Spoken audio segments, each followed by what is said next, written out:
Hey, amazing book bosses. Let's talk about book parties. I cannot wait to share some tips with you on filling up that party calendar and creating that party momentum and keeping it going.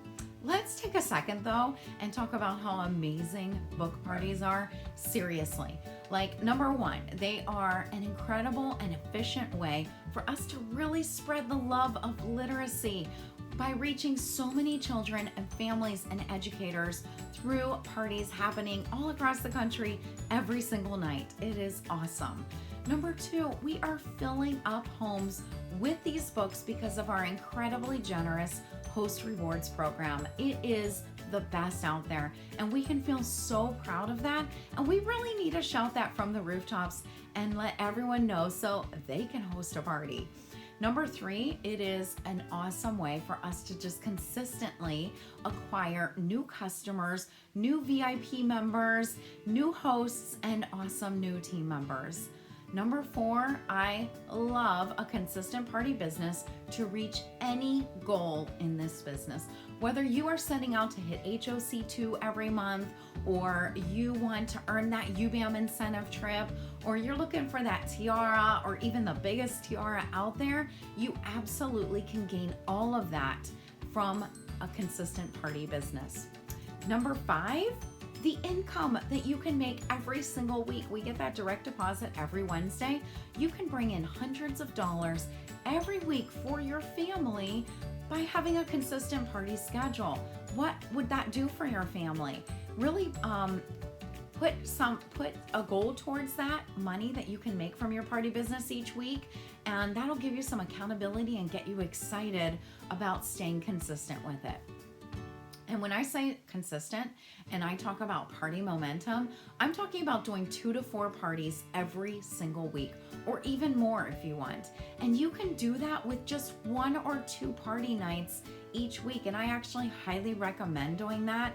It is a great way to really streamline your party business and build it big at the same time. All right, excited to do that? All right, let's talk about some tips on how to do that. And over the years, these 5 things are things that I always have done when I ever needed to fill up my calendar, even if I was looking at 0 parties. And that has happened many times, and I filled up my calendar. You can too. Number 1, you have to start with why. Why do you want to fill up your party calendar? When you envision a full party calendar and that great party momentum and all those things that I just talked about happening, what does that do for you? What's that going to do for you? How does that fulfill you? Really identify, why do you want that? Because you need to know that so that you are not just willing to do the work that it takes to fill a party calendar, you are excited to fill your party calendar. That's the feeling that you want to have. You want to feel excited to do that work. And identifying why you want that result is going to bring you that. So start there. The next thing you want to really surface is your belief about parties. What do you believe about them? You sell what you believe. So if you really believe that everyone should be hosting a party, why wouldn't they? They get to be a part of our awesome literacy mission, and they get rewarded with an incredible book shopping spree.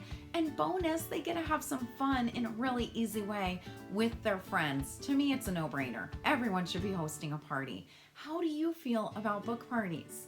Really get yourself excited, identify what you love about it, and bring those feelings to the surface when you are ready to reach out and offer this. So that's the feeling that you're going to exude when you are reaching out to people.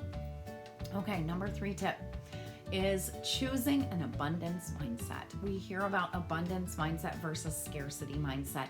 You need to have an abundance mindset here. And that is, you believe that there are a lot of people out there who would love to host parties. In fact, there's more people out there who would love to host parties than you ever could serve just yourself. Is that what you believe? Or do you believe that people just aren't booking parties?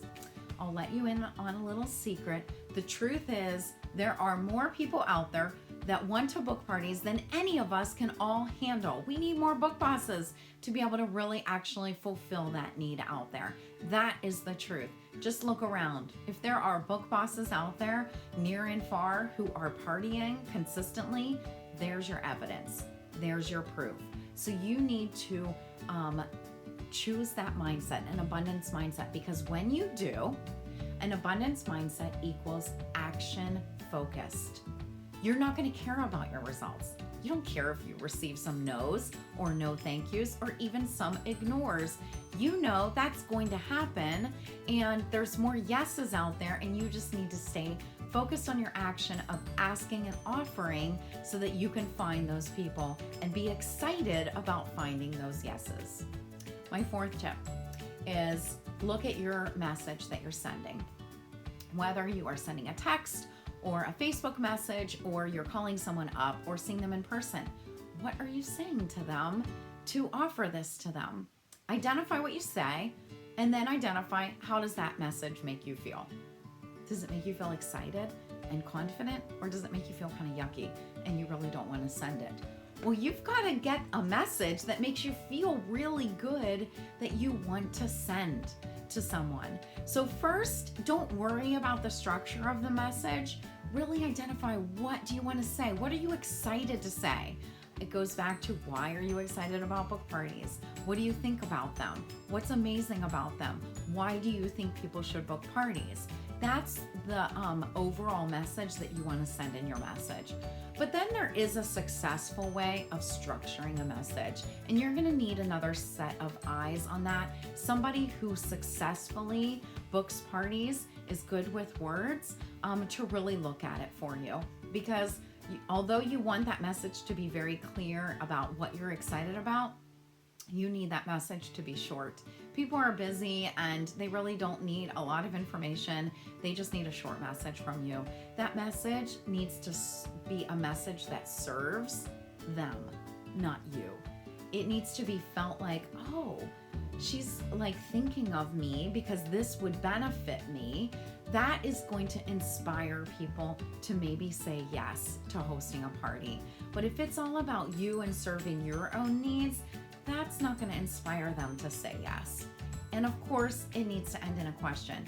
Always include just one question. Whenever you're messaging someone, it's like having a real conversation in real life. That's how you want to treat it. But really absolutely end the message with that question. But do yourself a favor and get a pair of experienced eyes on that message to let you know, yep, this is exactly how it's coming across. This is a great message.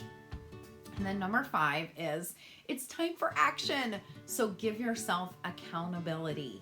Now that accountability can be a deadline. I love to give myself a deadline of like 24 hours. All right, I need 10 parties on my calendar for this month. I've got 8 parties to book. I've got 24 hours to do it. And I am just focused on messaging as many people as possible with all those other things in mind, so that I can find those 8 yeses. I know that if I can get 100, 150 messages out there and all those other things are in place, I'm going to find at least 8 yeses. So give yourself accountability of maybe a deadline or a person. Who else out there is booking parties too? Do you have an US buddy or just a fellow teammate? Put it out on your team page. Hey, I've got to book this many parties for this month. Who else needs to? Let's hold each other accountable. That can make all the difference. So provide yourself with that accountability. All right, so now you have a full calendar. You want to keep that going. So here are some tips to help you to keep the party momentum going. First thing is to recognize and realize that you are going to be rusty. Even if you're an awesome book partier, if you have not been partying a lot and you've just filled up your calendar, you're going to be rusty. So that means they're not going to probably be your best parties. You need to keep that abundance mindset. So you're action focused, not results focused. Don't worry about the results.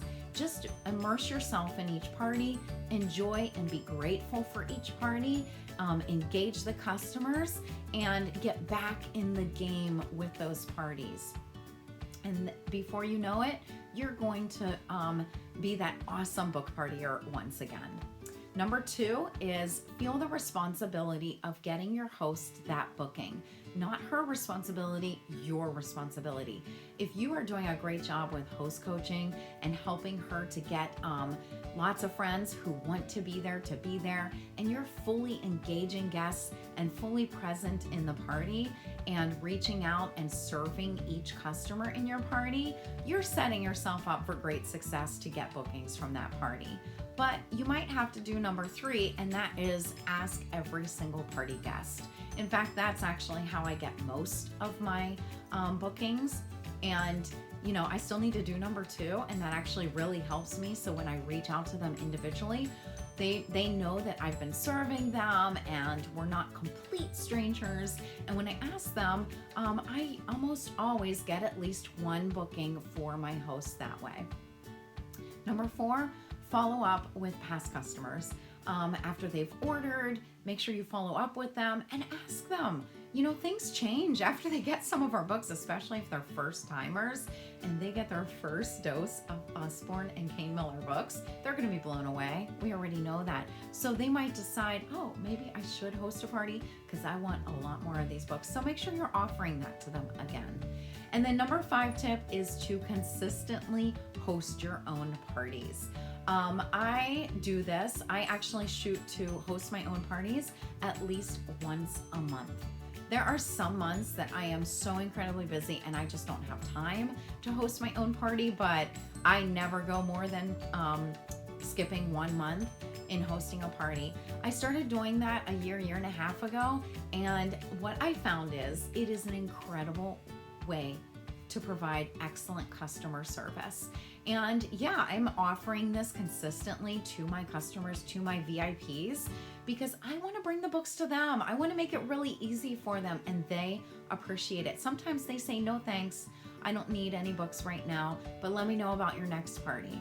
Sometimes they skip 3 or 4 months. I'm okay with that. That decision is theirs. But I'm also looking for other people to reach out to, other friends and family that I still haven't hooked yet with these books, and other past customers that I still haven't established in my VIP group. So really embrace and get excited about consistently holding your own party. It is a great thing. It's never a pushy thing, and it's a great way for you to consistently serve your customers. All right, we've got great work to do. Happy partying.